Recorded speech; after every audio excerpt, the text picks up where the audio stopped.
Hai, selamat pagi teman-teman remaja pemuda yang dikasihi Tuhan. Kita patut bersyukur atas kuasa dan kebesaran kasih Tuhan atas hidup kita, sehingga kita dapat bersama-sama beribadah secara online sampai pada hari ini. Oleh karena itu, untuk mengawali ibadah pembuka kita pada pagi hari ini, kita menyanyikan Hai Puji Namanya.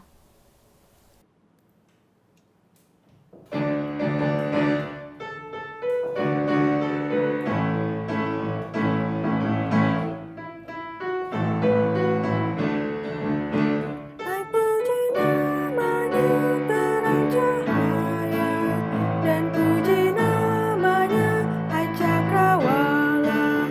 Hai puji namanya semesta alam, mari semuanya menyembah Tuhan.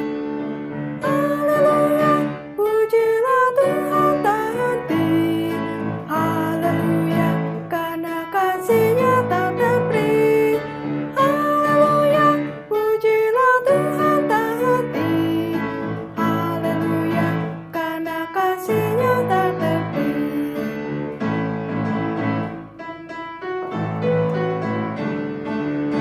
Hai puji namanya Adam dan Hawa, menurut gambarnya kamu tercipta.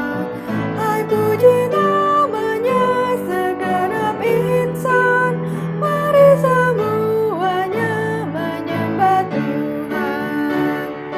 Haleluya, pujilah Tuhan tak henti. Haleluya, karena kasih-Nya tak terperi. Haleluya, pujilah Tuhan tak henti.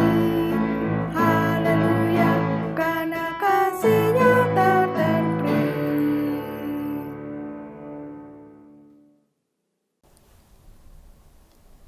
Kebaktian ini berlangsung karena pertolongan kita adalah di dalam nama Tuhan yang menjadikan langit dan bumi, yang kasih setianya tetap untuk selama-lamanya. Salam sejahtera bagi saudara yang datang dalam nama Tuhan, Tuhan beserta saudara. Teman-teman, hidup di dunia ini pastilah gak selalu mulus ya. Ada aja masalah atau tantangannya masing-masing. Dan ketika kita menghadapi masalah-masalah tersebut, mungkin ada di antara kita terkadang cenderung lebih mengandalkan diri sendiri dibanding Tuhan. Atau mungkin malah ada yang mencari pelarian dengan segala hal yang dunia tawarkan pada saat ini. Atau mungkin ada yang benar-benar pada tahap kronis, yaitu sampai benar-benar merasa hilang arah, depresi, ataupun tersesat. Pada akhirnya hanya merasa hidup ini gelap dan tidak memiliki harapan sedikit pun. Maka dari itu, firman Tuhanlah yang seharusnya menjadi dasar pondasi yang utama dan kokoh bagi hidup kita. Kita sebagai anak-anak Tuhan dituntut untuk berpegang teguh pada firman Tuhan, menjadikan firman itu cahaya terang dalam hidup ini, sehingga kita mampu meyakini bahwa rencana Tuhan luar biasa baik, serta dapat menyerahkan hidup kita untuk dipakai dan dipimpin sesuai dengan firman-Nya. Firman Tuhan dalam Mazmur 19 ayat 105 berbunyi demikian, Firman-Mu itu pelita bagi kakiku dan terang bagi jalanku.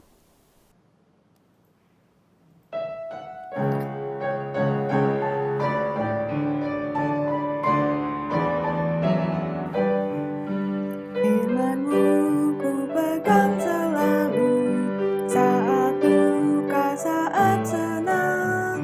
Jalan hidup yang akan datang, tangan Tuhan yang memegang.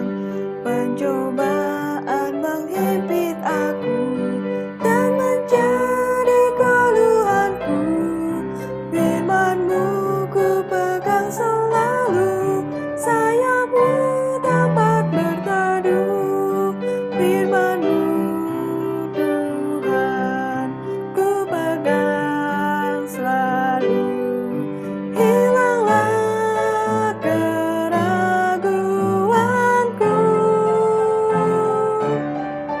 bila hatiku rasa susah, padamu aku berserah. Firman-Mu ku pegang selalu, maka amanlah jiwaku.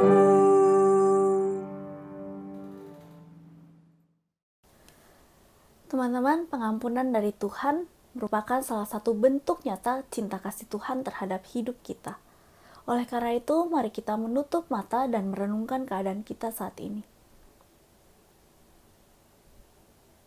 Sudahkah firman Tuhan yang kita pegang pada saat ini kita jadikan sebagai penuntun hidup kita, baik itu di dalam susah maupun senang? Sudahkah firman Tuhan tersebut kita jadikan sebagai pelita yang selalu kita bawa kemana-mana dan tidak sedikit pun melupakannya? Sudahkah kita sendiri berada di dalam terang?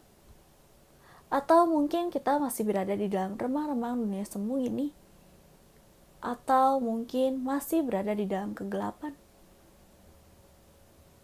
Ya Bapa, kasih-Mu terang dan teduh menghangatkan hati dan jiwa kami.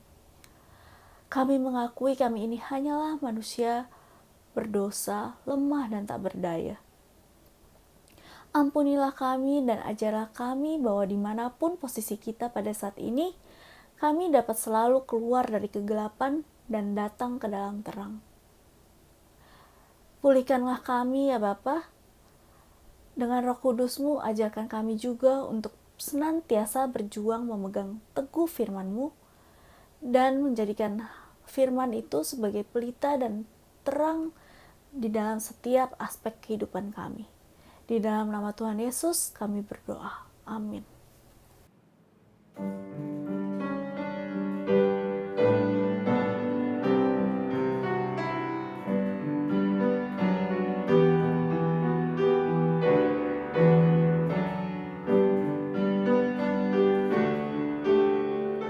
Dari gunggungan malam gelap, Yesus Tuhan, ku datanglah, masuk ke dalam terang-Mu tetap.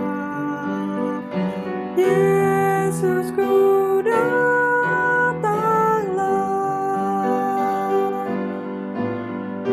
dari sengsara, sakit dan aib, masuk ke dalam kasih ajaib, dan ku rindukan dosaku raib. Yesus, ku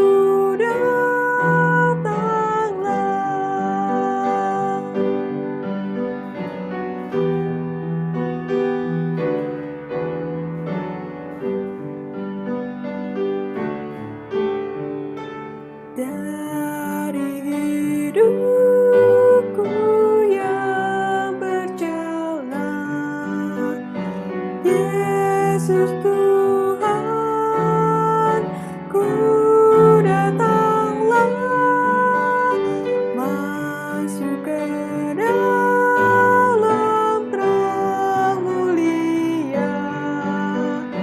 Yesus, ku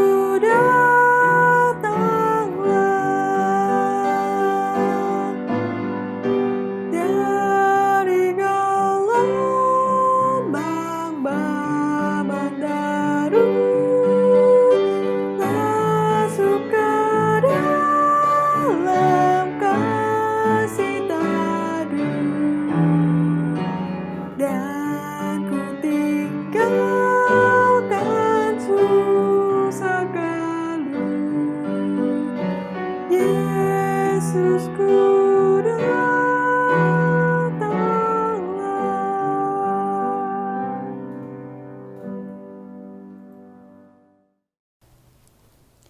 Bagi setiap orang yang mengaku dosanya di hadapan Allah, diberikan berita anugerah yang terambil dari 1 Petrus 2 ayat 24 yang berbunyi demikian. Ia sendiri telah memikul dosa di dalam tubuhnya di kayu salib, supaya kita yang telah mati terhadap dosa hidup untuk kebenaran. Oleh bilur-bilurnya kamu telah sembuh. Demikianlah berita anugerah dari Tuhan.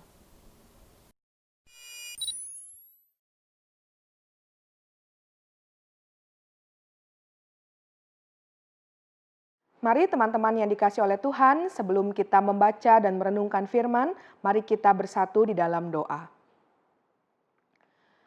Kami mensyukuri kasih dan kebaikan Tuhan sepanjang hidup kami.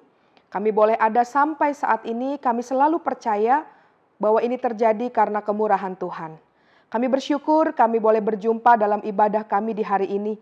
Di minggu terakhir di bulan Oktober, kami sama-sama diperkenankan Tuhan untuk berjumpa secara virtual dalam ibadah obor milenial, remaja dan pemuda GKI Perumahan Citra 1. Dalam ibadah ini kami kembali akan mempersiapkan hati kami untuk membaca dan merenungkan firman Tuhan. Kami menyadari kelemahan dan keterbatasan kami sebagai manusia, tapi kami percaya Roh Kudus akan menolong dan memampukan setiap kami, baik hamba-Mu yang akan menyampaikan perenungan firman. Dalam segala keterbatasan, Tuhan sendiri yang memperlengkapi. Dan bagi setiap kami, umat remaja dan pemuda yang mendengarkan firman, biarlah firman yang kami dengar tidak berlalu begitu saja, tapi sungguh boleh kami mengerti dan pahami, bahkan lebih dari itu kami bisa nyatakan dalam kehidupan dimanapun Tuhan menempatkan kami.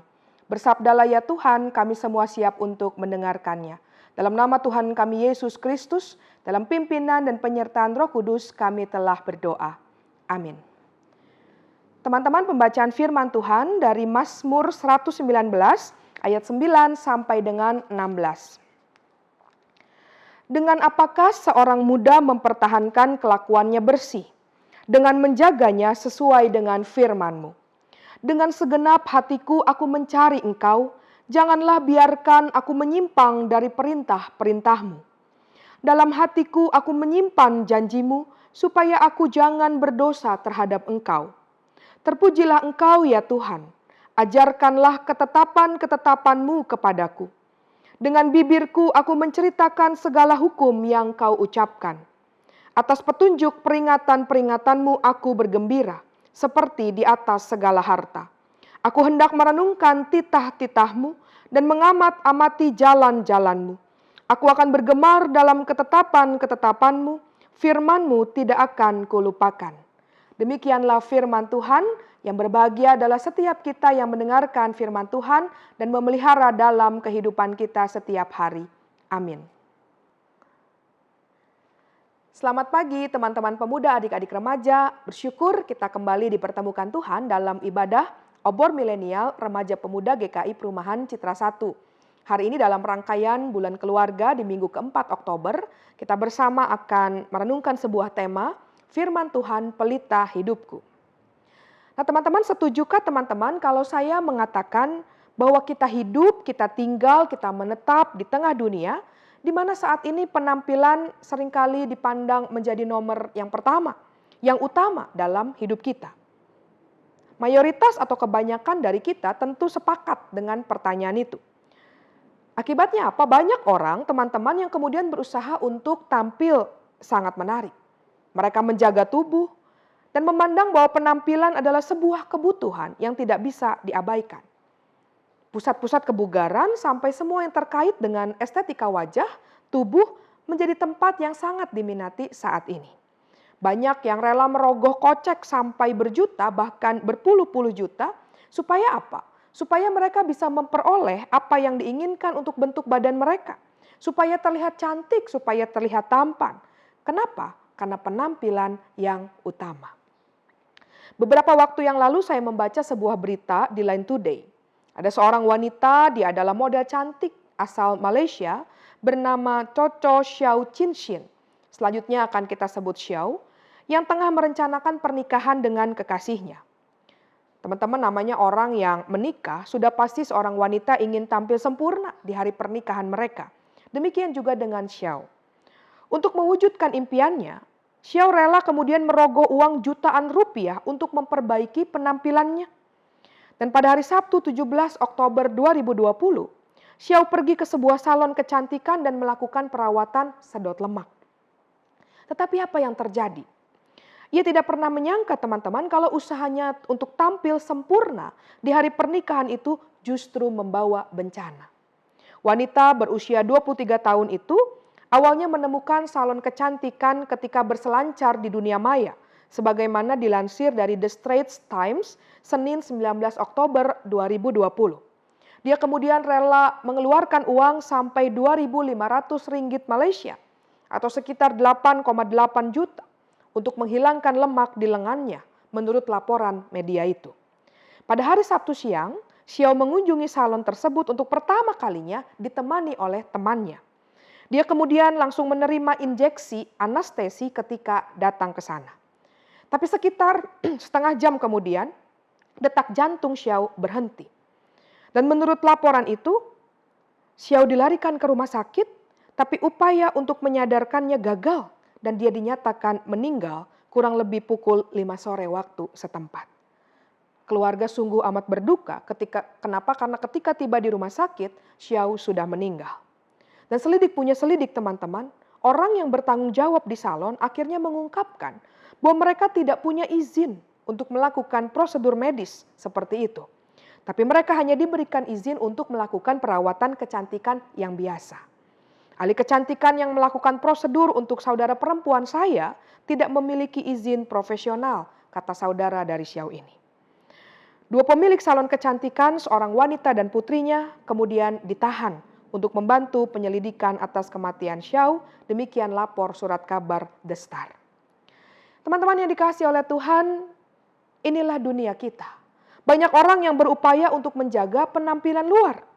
Ungkapan yang mengatakan don't judge a book by its cover. Pada kenyataannya justru berbanding terbalik.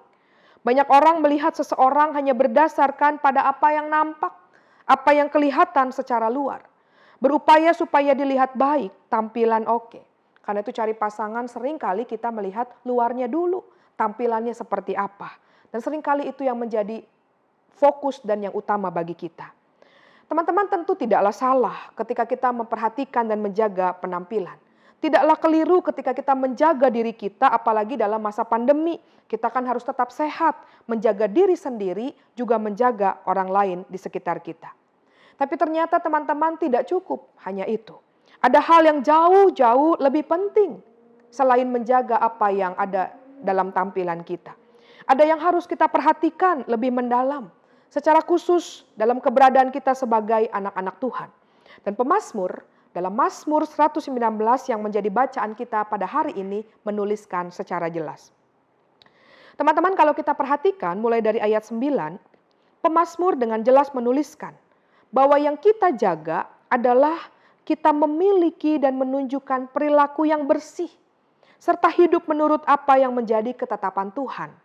Dan dorongan untuk melakukan tindakan-tindakan tersebut berasal dari kedekatan seseorang dengan firman Tuhan.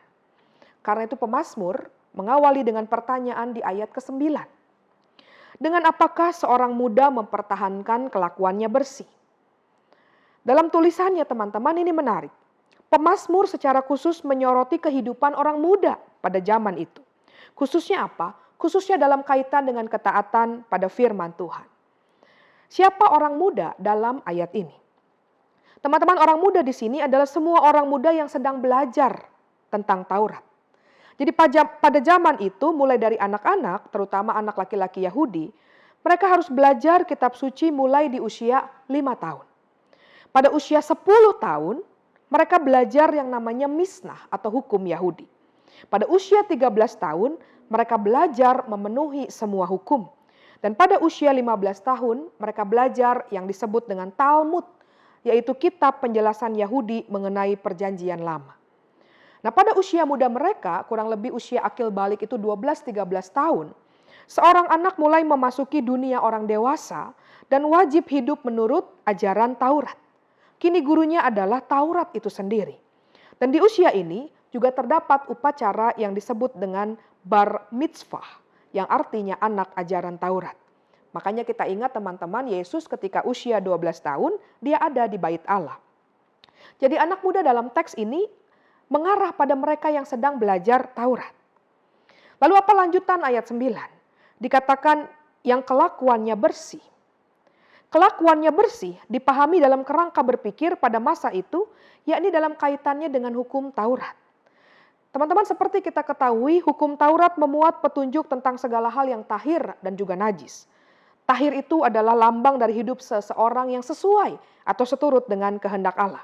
Sementara najis adalah lambang dari hidup seseorang yang jauh dari kehendak Tuhan Allah. Nah, dari pemahaman ini teman-teman, maka hukum Taurat dipahami sebagai sebuah petunjuk, pengajaran dari siapa? Dari Allah kepada manusia. Karena itu dituliskan dalam beberapa mazmur tentang hal ini. Mazmur 1, 19 sampai Mazmur 119 yang kita baca saat ini tentang Taurat. Pemazmur memberikan perspektif baru tentang berbahagia. Bahagia adalah ketika kita melakukan Taurat Tuhan siang dan malam, merenungkannya dalam hidup kita. Nah, teman-teman, dalam perjanjian baru, hukum Taurat itu kemudian telah digenapi melalui kehadiran Tuhan Yesus Kristus, Sang Firman yang telah menjadi manusia. Kita ingat Yohanes 1 ayat 14.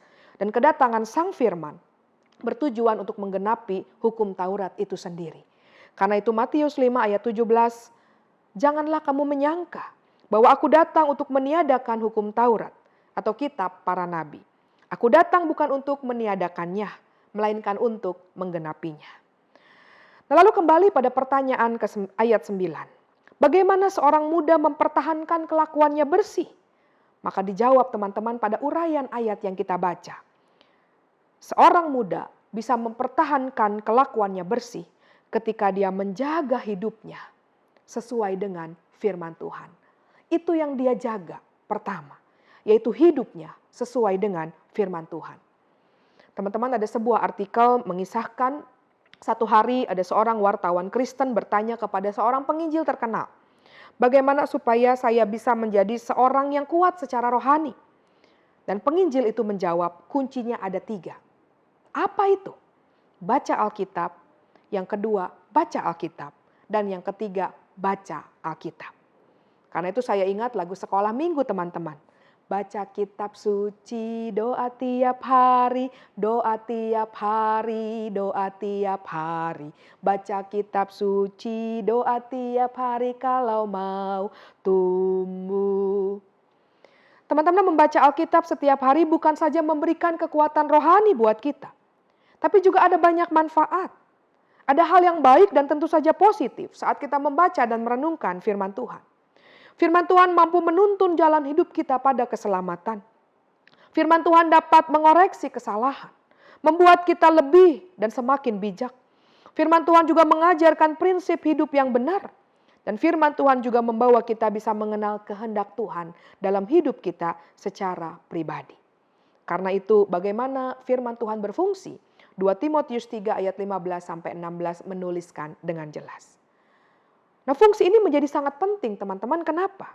Karena kita generasi muda tengah berada dalam situasi dan tantangan dunia saat ini. Kita mau benar di tengah dunia yang justru nawarin ketidakbenaran, itu yang ditemui bukan dalam hidup kita. Bagi kita yang kerja, kita mau jujur di kantor. Kita mau jujur di kerjaan kita. Lalu kemudian ada yang mungkin mengatakan, kamu sok baik, sok benar, sok ini dan sok itu. Kita mau datang tepat waktu karena itu tanggung jawab kita. Misalnya kita yang sekolah, termasuk juga kita sekolah online, kita mau tepat waktu. Mereka yang bekerja, mereka yang juga terlibat dalam pelayanan mau tepat waktu. Tapi kemudian ada teman yang mengatakan, udah terlambat dikit aja, itu nggak apa-apa, itu biasa. Mau ibadah baik onsite sebelum kita pandemi ataupun mau ibadah online saat ini. Godaannya apa? Film lah, games, kita malas, udah nanti aja. Begitu banyak tantangan yang mendera hidup kita. Belum lagi saat ini teman-teman, perkembangan teknologi kian pesat, termasuk dalam era pandemi yang terjadi. Digitalisasi menjadi keseharian dalam hidup kita. Semua sekarang serba online. Kita semua mau tidak mau harus berhadapan dengan kondisi ini bukan? Adanya godaan, pengaruh dunia semakin gencar saat ini. Berbagai tayangan termasuk tayangan yang mestinya tidak boleh ditonton karena berbau pornografi, bullying, kekerasan, baik verbal ataupun physical abuse, judging. Sangat mudah dilihat melalui internet dan media sosial lainnya. Karena itu penting bagi kita sebagai anak muda untuk mengatakan dan mampu menolak say no, tegas pada segala hal yang bertentangan dengan kehendak Tuhan. Nah, kalau kita tidak menjaga hidup dan sesuai dengan apa yang difirmankan, nanti bagaimana? Apakah kita tahu mana yang baik, yang harusnya kita ikuti dan mana yang sebaliknya yang tidak dapat dan tidak boleh kita ikuti. Kita tentu harus punya filter, karena itu dasar atau pegangan kita harus kuat. Yaitu kita berpegang pada apa yang difirmankan oleh Tuhan kepada kita. Ketika kita berpegang pada firman-Nya, maka kita bisa memilih dan memilah yang benar seturut dengan kehendak Tuhan. Ketika kita bisa terus berpegang pada firman Tuhan, kita dapat hidup dalam kekudusan. Kata kudus teman-teman artinya dipisahkan, dikhususkan, disendirikan. Dan semuanya dilakukan untuk apa? Untuk kemuliaan Tuhan. Ada sebuah ayat ketika saya menyiapkan khotbah ini yang begitu indah. Ayat ini dari 2 Timotius 2 ayat 21. Jika seorang menyucikan dirinya dari hal-hal yang jahat, ia akan menjadi perabot rumah untuk maksud yang mulia. Ia dikuduskan, dipandang layak untuk dipakai tuannya, dan disediakan untuk setiap pekerjaan yang mulia. Nah, tapi pertanyaannya teman-teman, sudahkah kita berkomitmen untuk terus membaca firman Tuhan? Kita merenungkannya siang dan malam, ayat 15 tadi bacaan kita menuliskannya. Sudahkah kita juga bersedia mau berpegang di dalamnya? Bahkan di ayat 16, bagian penutup ayat yang kita baca, apakah kita akan juga terus mengingatnya dan tidak pernah melupakannya? Teman-teman, sebelum pandemi bisa jadi kita mengatakan kita nggak ada dan nggak punya waktu. Kita sibuk, kerjaan padat, sekolah juga padat, belum lagi begitu banyak les yang harus kita jalani. Ada yang mengatakan waktu kita habis di jalan. Padahal kan sekarang zaman udah canggih teman-teman, sudah ada gadget, bisa baca secara online renungan itu. Dimanapun dan kapanpun kita berada. Nah, ketika pandemi membuat orang harus ada di rumah, tinggal di rumah, beraktivitas di rumah, ternyata juga jawaban yang sama yang kita ucapkan. Nggak sempat, sekarang di rumah kok ya makin sibuk, nggak punya waktu untuk membaca dan merenungkan firman Tuhan. Akhirnya apa? Kita tetap tidak merenungkan firman Tuhan. Ada yang mengatakan sudah hari Minggu saja cukup. Lihat aja obor milenial. Itu juga kalau saya kebangun pagi hari. Lihatnya sore aja, nanti aja kalau sempat. Kan kalau di YouTube bebas kita bisa melihatnya. Teman-teman seringkali kita lupa bahwa tiap minggu kita beribadah. Ada yang lewat YouTube, lewat rekaman, termasuk juga yang live via Zoom meetings atau juga Google Meet. Kita beribadah karena kita rindu untuk bisa membaca dan merenungkan firman Tuhan. Ibadah minggu menjadi dasar untuk 1 minggu ke depan yang akan kita jalani. Karena itu liturgi diakhiri dengan pengutusan. Yaitu kita diutus ke dalam dunia, ke dalam keseharian kita, di rumah kita, di keluarga, di sekolah, di tempat kerja, di masyarakat, dimanapun kita berada.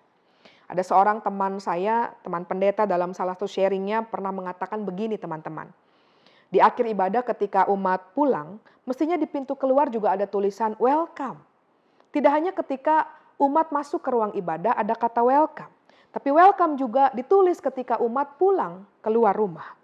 Selamat datang, welcome. Artinya apa? Kita datang dan memasuki ibadah dalam keseharian kita. Ibadah di gereja memang sudah berakhir, tapi ibadah dalam hidup kita sehari-hari justru baru dimulai. Karena itu teman-teman penting bagi kita untuk menjaga hidup sesuai dengan firman Tuhan. Kita menyimpannya, kita merenungkannya, bahkan juga kita menceritakan.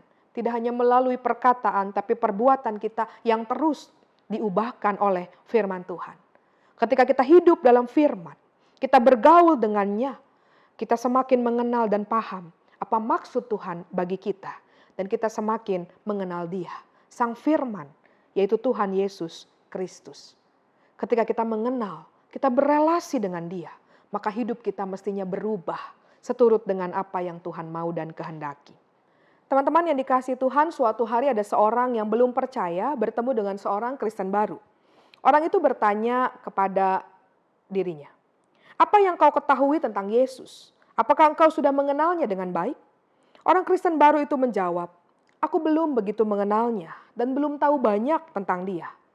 Lalu dengan sedikit mengolok-ngolok, orang yang belum percaya tadi berkata, "Buat apa kamu jadi orang Kristen kalau kamu tidak tahu apa-apa tentang Yesus yang kamu percayai itu?" Dengan pelan kemudian orang Kristen baru tadi berkata, "Aku memang tidak tahu banyak tentang siapa Yesus, tapi yang aku tahu Dia sanggup mengubah hidupku. Setahun yang lalu aku adalah orang yang gampang marah. Aku mudah memukuli anak dan istriku. Aku pemabuk dan kepala keluarga yang tidak bertanggung jawab.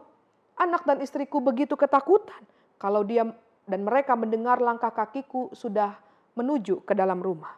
Tapi sejak mengenal Kristus, kini anak dan istriku menanti dengan penuh kerinduan bila aku pergi. Mereka memeluk dan menciumku ketika aku pulang. Tidak pernah ada lagi ketakutan, tidak ada lagi minuman keras, tidak ada lagi pukulan, bahkan juga amarah. Yang ada hanya kasih di antara kami sebagai keluarga. Dan aku yakin, aku percaya, aku tahu bahwa semua terjadi karena Yesus yang membuatku menjadi ciptaan yang baru dan aku bisa berubah. Nah, teman-teman yang dikasihi oleh Tuhan, itulah sebuah perubahan. Tanpa perubahan, semua menjadi sia-sia. Sia-sia orang yang membaca firman Tuhan. Sia-sia orang yang merenungkan firman Tuhan kalau itu tidak berdampak dalam hidupnya yang diubahkan oleh kuasa firman itu sendiri. Ketika kita hidup seturut dengan firman, kita menjadi pelaku firman, maka kita pasti akan dimampukan untuk terus kuat dan bertahan dalam segala situasi, termasuk badai yang kencang sekalipun. Kenapa? Karena kita punya pegangan yang kokoh. Sang firman, itu Tuhan kita, Yesus Kristus. Orang bisa saja memandang kita begini dan begitu, sok benar, sok baik dan lainnya. Kita bergumul bahkan tak sedikit yang menderita karena hidup dan menjadi pelaku firman yang setia. Tapi kita percaya, kita tak pernah dibiarkan seorang diri menghadapi penderitaan dan badai itu. Ia pasti akan menolong dan memampukan kita untuk menghadapinya. Teman-teman, kita menyadari waktu kita di dunia ini terbatas. Seperti kisah dalam Line Today yang di awal tadi saya ceritakan. Sudah punya planning, tidak bisa dan tidak jadi terlaksana. Hidupnya di tengah dunia ini berakhir. Karena itu ketika kita masih diberikan hidup oleh Tuhan sebagai pengikutnya, maka mestinya kita terus mengarahkan hidup kita hanya kepada Tuhan kita Yesus Kristus. Dan kita berpegang pada kebenaran firman Tuhan. Ketika kita berpegang pada firman Tuhan, maka tema hari ini menuliskan, itu menjadi pelita bagi hidup kita. Firman Tuhan, Mazmur 119 ayat 105 mengatakan, firman-Mu itu pelita bagi kakiku dan terang bagi jalanku. Pelita tembikar, teman-teman, berbentuk mangkuk bulat yang terbuka. Alat penerang sejak zaman perunggu di zaman Palestina. Pada awal abad Masehi bentuknya jadi lebih praktis. Bagian perut mangkok itu melebar sehingga berbentuk lonjong. Bagian atasnya tertutup dan menyempit dengan lubang untuk mengisi minyak, biasanya minyak zaitun. Dan bagian depannya berparuh untuk ujung sumbu yang terbuat dari rami. Nah, di dalam rumah, pelita diletakkan di atas kaki Dian. Itu semacam meja kecil yang tinggi. Bagi pemazmur, teman-teman, kenapa pemazmur memakai kata pelita? Pelita adalah kebutuhan mutlak. Tidak mungkin ia keluar rumah tanpa pelita. Bisa jadi ia terperosok atau tergelincir. Tapi tidak hanya di luar rumah, di dalam rumah pun ia juga memerlukan pelita itu. Kenapa? Karena tanpa pelita ia bisa tersandung dan jatuh. Teman-teman yang dikasihi oleh Tuhan, firman Tuhan adalah pelita. Itu berarti firman Tuhan menjadi kebutuhan juga bagi hidup kita. Firman Tuhan adalah makanan rohani bagi kita. Namanya makanan, teman-teman, itu adalah sebuah kebutuhan, bahkan kebutuhan yang utama bagi kita. Kita kalau nggak makan sedikit, kita lemes, kita sakit. Kita tidak bisa beraktivitas, kita tidak bisa berkarya dan melayani Dia. Kita nggak bisa hidup. Apalagi dalam masa pandemi, teman-teman, kita dihimbau dan diminta untuk hidup sehat. Makan yang cukup, yang sehat, ada vitamin yang juga kita konsumsi. Maka ini pula yang mestinya terjadi dalam hidup kita bersama dengan Tuhan. Kita menjadikan firman Tuhan itu sebagai makanan rohani yang bisa dan memampukan kita untuk melanjutkan hidup yang Tuhan percayakan. Karena itu hari ini teman-teman dalam perenungan firman, kita diajak untuk marilah kita terus menjadikan firman Tuhan dasar pegangan dalam hidup kita. Marilah kita menjadikan firman Tuhan itu pelita yang menerangi langkah hidup kita. Sehingga kita bisa terus mengarahkan hidup kita kepada Dia yang berjalan bersama dengan kita. Selamat menjadi pelaku firman yang setia dimanapun Tuhan menempatkan teman-teman sekalian. Tuhan Yesus, Sang Firman, memberkati kita semua. Amin.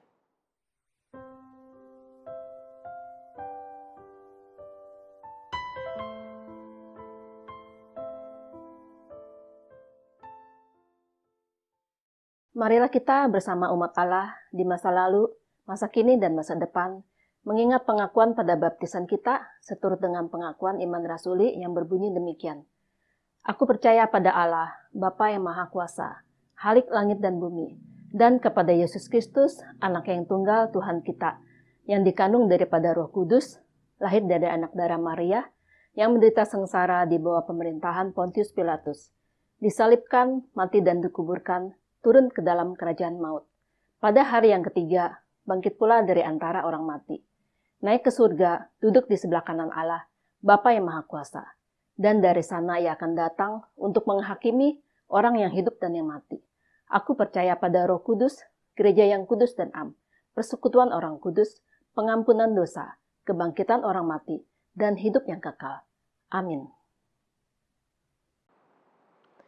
Mari kita menyatukan hati menaikkan doa-doa syafaat.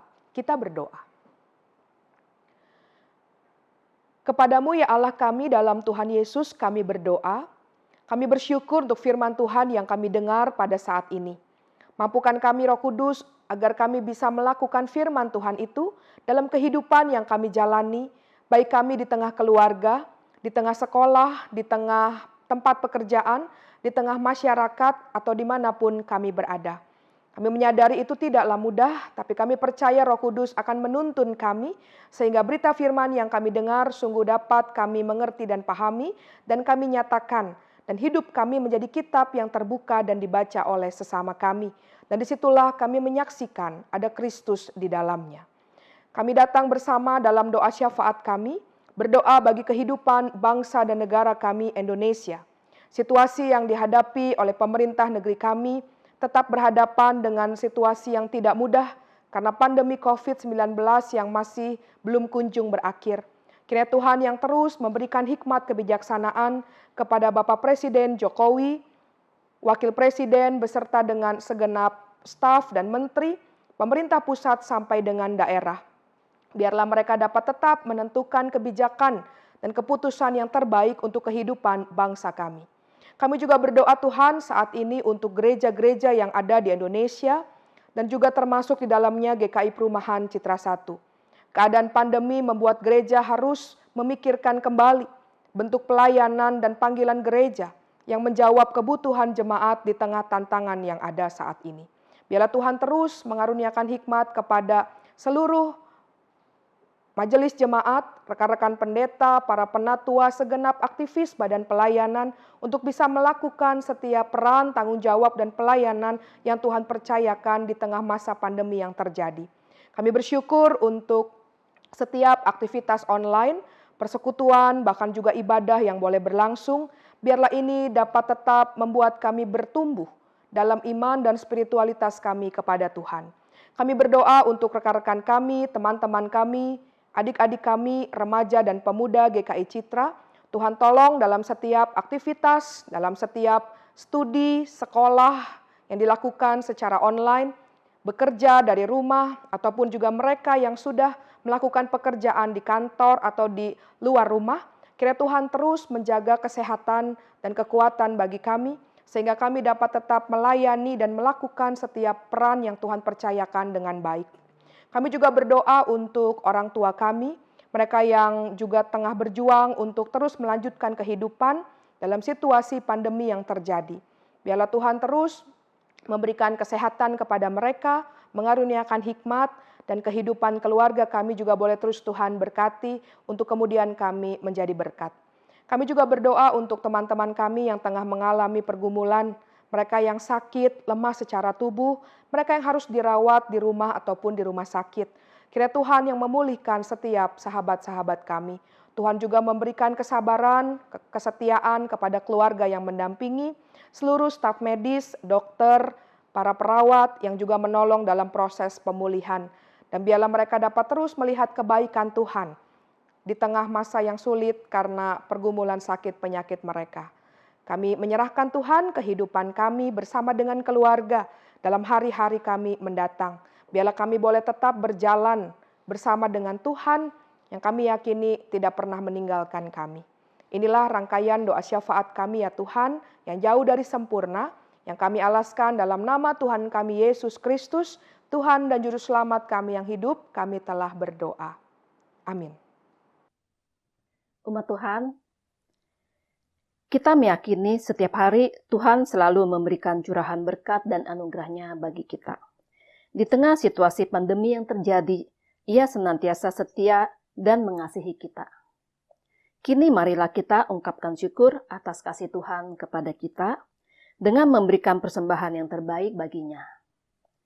Persembahan dapat saudara simpan di dalam amplop dan bisa membawanya pada saat ibadah onsite bisa dilaksanakan.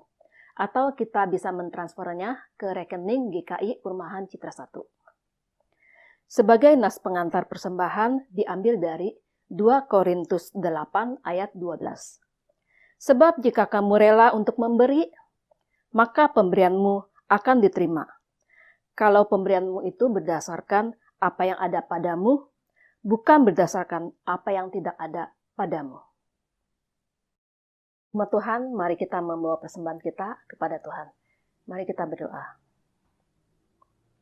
Puji syukur terima kasih atas berkat dan kehidupan yang sudah Tuhan limpahkan di dalam kehidupan kami selama ini. Tuhan ajarlah kami terus untuk tahu berterima kasih dan mengucap syukur selalu kepadamu ya Bapa, dengan mau mempersembahkan hidup kami kepadamu dan pelayanan yang kami lakukan. Saat ini Tuhan, kami datang ke hadirat-Mu, ingin mempersembahkan persembahan syukur kami yang semuanya berasal dari-Mu. Berkatilah persembahan kami ya Tuhan. Berilah hikmat syukur untuk tangan-tangan yang akan mengelolanya, sehingga senantiasa persembahan ini boleh dipakai untuk pelayanan di tempat ini, dan nama Tuhan semakin dimuliakan. Di dalam nama Tuhan Yesus kami sudah bersyukur dan berdoa. Amin.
Arahkanlah hatimu kepada Tuhan.